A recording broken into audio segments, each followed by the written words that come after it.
Welcome to Apothecary After Dark, the official podcast of Amityville Apothecary. This is what real witches talk about when the doors are locked, the lights are low, and the incense is still smoldering. From spell work and shadow work to hot takes on hexes, healing, and everything in between, we're serving up magic, mystery, and a little bit of mischief. So pour a cup of your favorite libation, light that protection candle, and settle in. It's about to get witchy. Hey everybody, welcome to another episode of Apothecary After Dark, the official podcast of Amityville Apothecary. What we talk about when we kick out all the customers and lock the door and roll down the shade. I am here with my bestie in life and in business, Danielle. Yes. Hi guys, I'm Danny. This is Dina with me. Hey. Yes, we have a very exciting episode today. Very special guest. It is a very, very special guest. 4 years in the making. Meet my best friend, Dina Rosenberg, creator and author of The Crystal Keys Tarot. Coming out April 6th. Bum, bum, bum. Yeah. It is amazing, and I am the proudest mama of this woman sitting next to me. This is the preview deck that was sent to her that she waited to open for a week when she was in the beaches of Puerto Rico to unbox it. So I have been waiting to get my hands on this amazing, beautiful creation that she. Sure the lighting was good. And then I wound up just doing it in my bathing suit. So Dina has an incredible artist too, named Amalia Drews. Amalia's amazing. And Amalia just happened to walk into the shop one day, and I was in the back carving candles, and the staffer that we had at the counter was like, oh yeah, go in the back and talk to Dina. And I was just carving candles, as sometimes I find myself doing. Mm-hmm. And we were just talking about art and all stuff. And she gave me her card, and I was like, oh, cool. All right. And right around that time, because the universe is funny, I had this, what really can only be described as a download, which I hate using the term download because it's a little bit dorky, but a download of the correspondence of the crystal moldavite with the tarot card, the Tower. Right? Yeah. That makes sense to me. Yeah. So I was like, oh, the energy of the Tower is like moldavite, because and moldavite's been hot for years now, right? So, and I think though it was around the time where moldavite was really, really kicking up on TikTok. Yes, when it went viral. Yeah. And, oftentimes we do use these types of descriptors when we're talking about the energy of the crystal. So that makes sense to me that you're like, oh yeah, it's kind of like moldavite. And it just sort of came into my head, and I was like, oh, that's so interesting.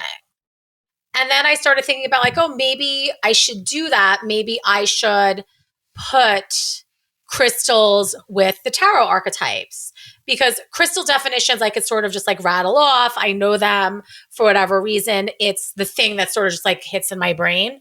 And that doesn't work with every sort of metaphysical thing. Danielle and I share the same birthday, and I always have to ask her what our astrology is because it just doesn't stick in my brain. Right.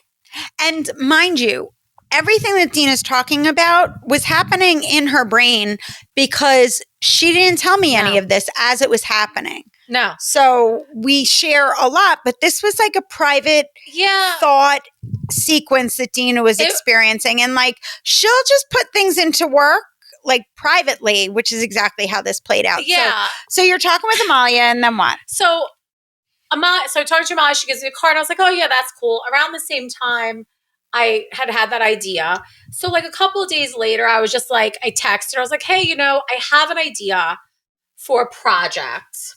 Don't know what you have going on. Don't even know if it's a type of art that you would be interested in. Maybe you want to get together and talk about the project. And I think maybe at that point, I had the Tower and moldavite and the Chariot and carnelian were probably the first two that came to me. Perfect. Because we're talking about the birth cards, what are birth cards? I've always associated the Chariot as being the birth card for our birthday. And the Chariot is an energy as a Cap rising that I really connect with, that striving, going, fast energy. I like it. Mm-hmm. So carnelian like made perfect sense. So we sat down, we had a conversation, went to Jack's. I think it's called Jack's Coffee House in Babylon. I don't know. Jack's, something like Jack's. Sat down, had a cup of coffee. We're talking, we're telling each other our stories and talking about like creativity. And I said something along the lines of like, I'm the child of a jazz musician. And she said, wait, what? She said, I'm the child of a jazz musician. And I went, wait, what? And it turns out that her uncle was the longtime trumpet player in my parents' big band called the Bad Little Big Band. I can't believe what a small world it is. Ridiculous. That neither of you knew this and the universe brought you together and you have this odd connection. It was fated to be. Bizarre. So she was like, yeah, I'm into it. I'm like, all right, cool. So then the work started with actually sitting down and pairing the crystal correspondences. And I started with the major arcana. I already had moldavite for the tower, I had carnelian for the chariot. And I was like, all right, like I have to figure this out. And so I think like the very beginning ones came very, very easily, you know, fluorite for the magician, felt easy because the magician has access to all of the 4 tools, and fluorite is cubic in structure, so it's a 4 in my mind. Yeah. So that sort of made sense. And plus, fluorite comes in all these different colors, like yellows and hot pinks and purples and blues, and that made sense because cups for water and emotions are like pinks and greens to me. So like it's sort of in my weird mind like started to make sense. And the Empress, Chrysocolla, the High Priestess,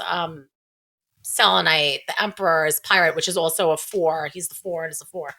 The Fool was tougher. What crystal did you go with for the Fool? The crystal that nobody knows. People are going to open the deck and be like, what? Which one did you go with? Golden Labradorite. Oh, the Golden Labradorite. Golden Labradorite. Yeah. That's very beautiful. I love that card, actually. It's a beautiful card. And I wanted, so the energy of the Fool is like this very positive yellow. Mm-hmm. Right? So it was really important for me to have the positivity. Yep. There. Yeah. But also, it's important. It's very bright. Right. But think about how you feel sometimes when you're doing an inquiry for yourself and you get the Fool in a reading, but you really don't know what cliff are you jumping off of? So you need sort of like that positivity that like you're going to land, that everything's going to be okay, that you could like just take that leap of faith. So sometimes I worked a little bit backwards and I thought about not just like the definition of the card and the crystal that corresponded, but like the energy that we would feel if we got that card in a reading and didn't know what to do with it. Yeah. So I think it's beautiful how Amalia incorporated a lot of the elements of the Rider-Waite. Mm-hmm. That was important. So that it's intuitive as a reader working with the deck. So if you don't understand the tarot card meaning, you could still determine like from the imagery. But also if you understand more about the crystals, that also informs what the card is and vice versa. So I think it was really, really well done. Now, what you guys might not know about Dina is she would always say to me, like, I feel like I'm a novice level tarot reader. Yeah. So in terms of like her, so the thing about Dina is if she feels that she's not up to the level that she wants to be, she will force herself to like teach it, because then she's going to know the ins and outs. If I teach it, I will know it. Like, so by teaching it to somebody else or explaining it to somebody else, that's how I learn. Seems counterintuitive. Like, what do you mean you're teaching something that you don't know what the hell you're doing? But you get there real quick, right? And this is exactly a perfect exercise of how you went about doing it. Yeah. So, and also like, it's a 4-year thing, like 3.5, 4 years. I think. Guys, she didn't even tell me until I was like, wait a minute. What do you mean you have a tarot deck that includes tarot paired with crystals? And she's like, yeah, I've been working on it for 2 years now. I just didn't know, like, you know what it is? Like, I never really knew if it was going to get off the ground or ever be done. It was the thing. And so like maybe it was a way of like not putting pressure on myself because like my husband knew about it and Howie would be like, how's it going? How's it going? I'm like, stop fucking asking me that question. And then once you admitted and told me, then you were accountable to finish. Yeah, super accountable. Mm-hmm. And, you know, but I think like between telling you about it and then getting picked up by Wiser was like very fast. Well, immediately. You're like, so I did that and I want to pitch it to a publisher. So the one that I want to pitch it to first is this. And they're like, great, can you send it over? And we're meeting on Monday. Oh, it was absurd. It was like people like, yeah, that doesn't happen. It doesn't happen, guys. It doesn't happen that way, but it did for in this case.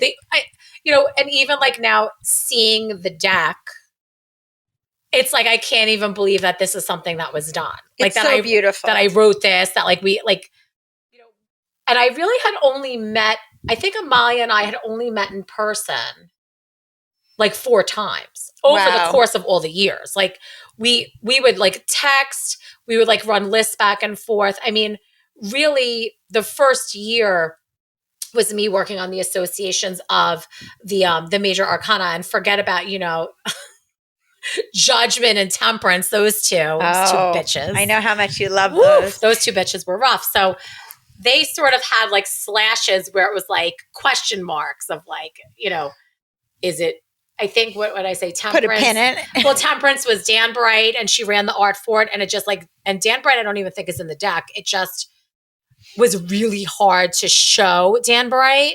That pale pink. It was very pale. It was very challenging. It just like wasn't looking great. It looked very rose quartz. We were both not satisfied. And there was one layout that I remember the chariot, and you didn't like it. Yeah, the iteration of the chariot. I was like, I was like, I can't like, and I felt bad because it was like definitely like a line in the sand. Yeah, well, where it's hard, you know, like it's somebody's work and somebody's interpretation. And and you know me, like, you know how much I love confrontation. Well, but I was like, it was very important. But it had to be right. Yeah. It had to be right. And, you know, we talk about the importance of trying something and not being afraid to like fail at something. So like she went for it and you're like, let's see if it goes. And it just wasn't. So you have to trust your gut. Yeah. And redo it. And it's okay because you revised it and then it, you know. Listen, 78 cards, only one had to be That's a scrapped. blessing. That's not so bad. But no, that's a blessing. Yeah. And then forget it when we got to the minor arcana, we had to start like, I was like, holy shit. How am I going to do this? Yeah. Because when you think about the majors, these like pivotal big moments in our lives or big people in our lives or big energies, like these big energies, so much easier. The minors have so much more nuance, number one. And number two, there's unpreferred circumstances that we all experience in our lives that happen. Yes. But there's no such thing really as unpreferred crystals. Well, there's the remedy for the unpreferred circumstances. But the crystal itself isn't unpreferred. Correct. So then what do you do? So a lot of times, like you said, like it became like the antidote of the energy. Well, I love how you did like the 10 of Swords with the black kyanite fan. It looks like it's 10 of Wands. Oh, the 10 of Wands. It looks like it's straight out of Game of Thrones. Like, so cool. It's very, very cool. Yeah, what's 10 of Swords? What did you do for that? Oh, that one's sick too. Because think about like the imagery of the 10 of Swords. Because we just got the test deck. So this is in pre-order phase right now. Her deck officially comes out in April. I don't even know if I know them all by heart, to tell you quite honestly. You can pre-order it. It is stunning. It has like the most amazing color purple foil, which is like amazing. And it has all the elements on the backside, and the deck and the book is just, it's so gorgeous. So what's interesting is that the way it works, at least in the case of Wiser, is that you send the book, you know, they got like a Word document or whatever. I don't know what I sent, Google, whatever. And then they get all of the art. Mm-hmm. And then they lay the art on the card. They picked the fonts for the writing. It says what the card name is, the crystal name is. They do the box. They do the card back. They pick what's going to be on the front cover. They pick what's on the cover of the book.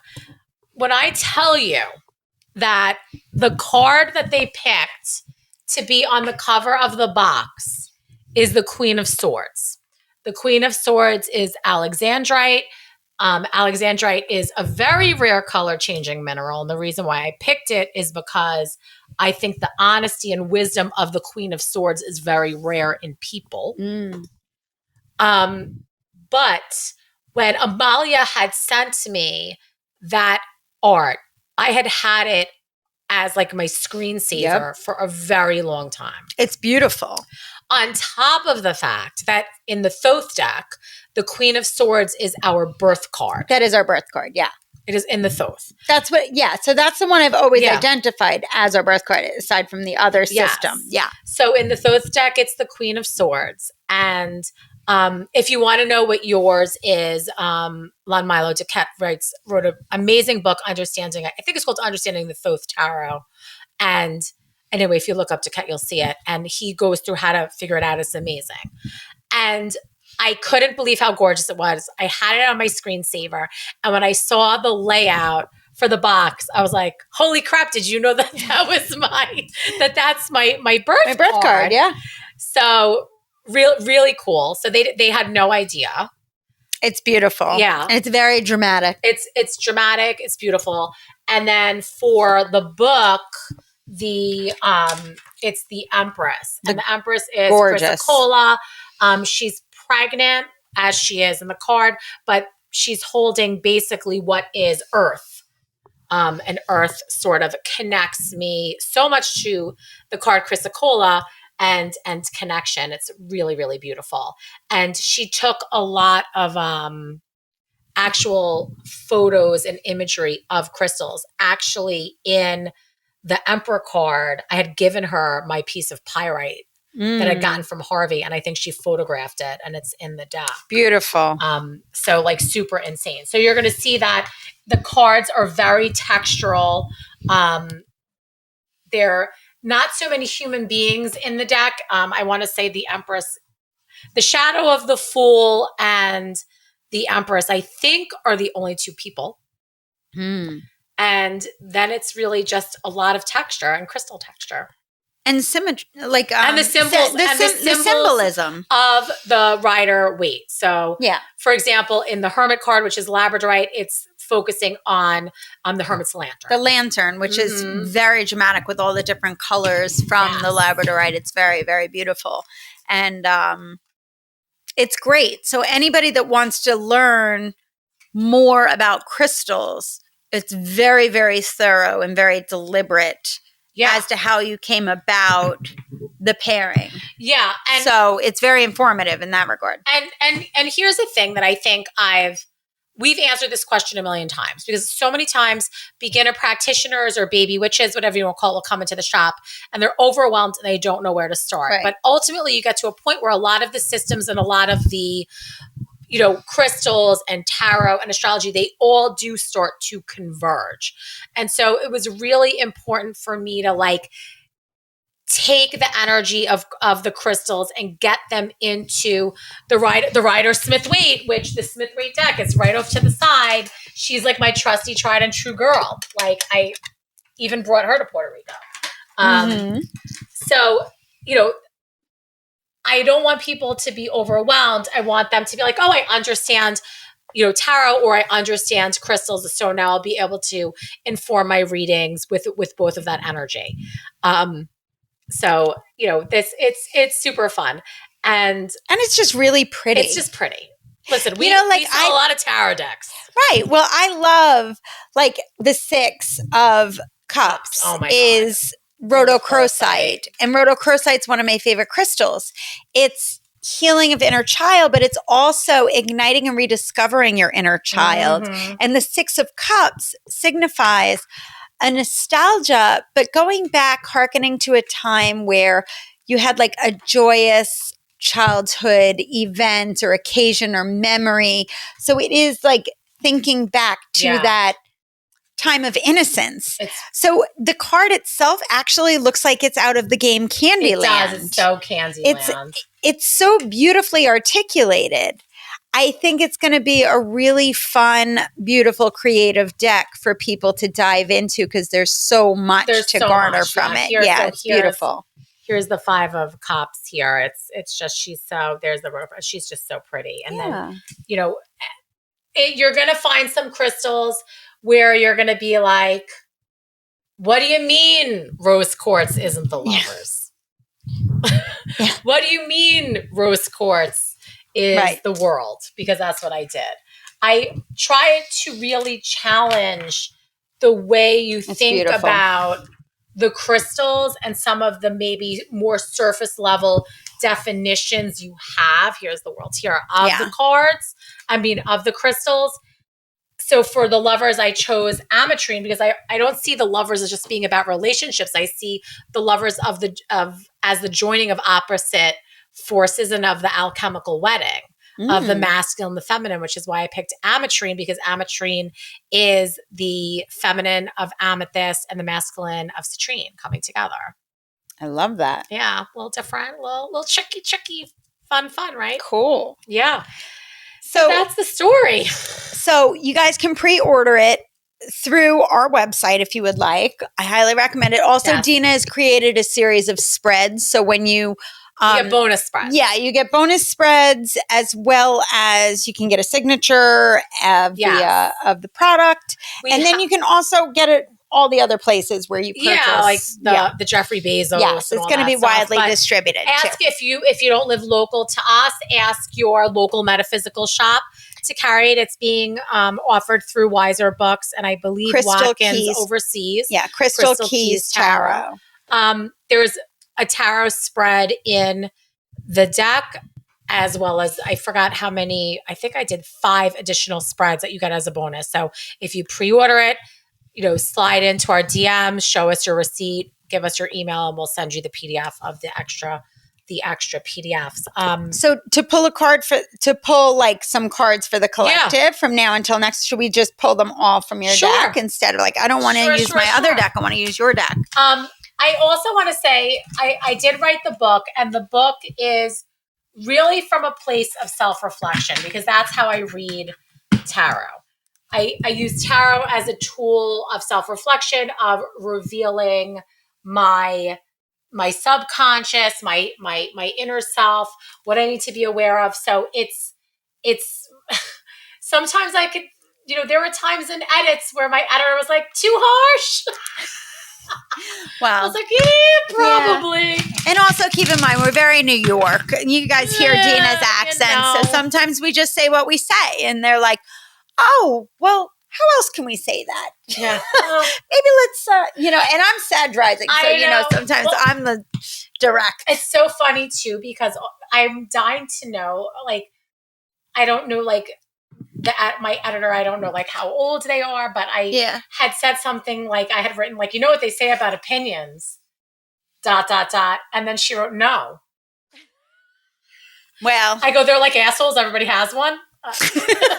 Is that just a New York thing? I mean, I was like my grandpa. I don't know. I've always been raised knowing that. I mean, that's just kind of common sense for me.